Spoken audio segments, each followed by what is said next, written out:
Nin tokalave Zirenigana misaraka Zenga yala mitwaka Langini vadini yala twakiwe Zengi ze isaraka Safara ninga ingi nandeni bweke Izi bakakangi vadini fachowe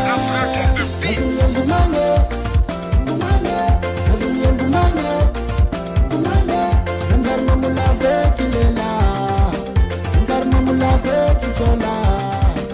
Azumi yangu mange Azumi yangu mange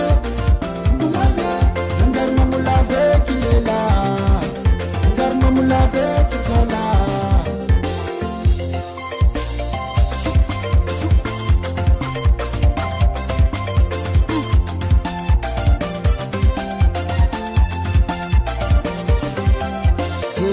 Ndekni saraka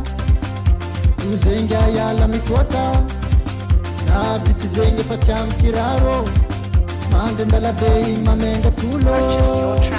Langini vadini yala twakiwe Zengi ze isaraka Safara ninga ingi nandeni bweke Izi bakakangi vadini fachowe Azumi yangu mange Azumi yangu mange Nandar mamulave kilela Nandar mamulave kichola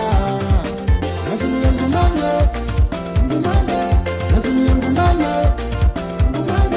Nandar mamulave kilela Nandar mamulave kichola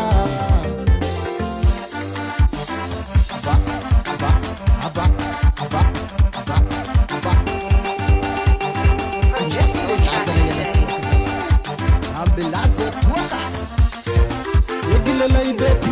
manja ngatitangu Azumi yamutoka nani nyana na ngavarate Na vitu chamkiraru Manja ngatitangu manja mbarfi sananti Kelara mangazi Bambolela Bambolela Bambolela Bambolela Bambolela Bambolela Bambolela Bambolela Azumi yangu mange Azumi yangu mange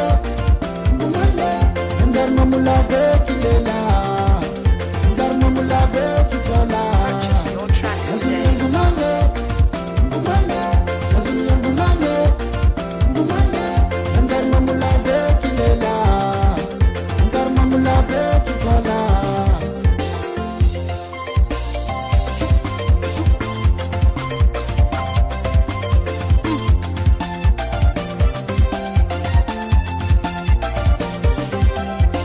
Yes, Bugo Simsi. Chimalaza Record.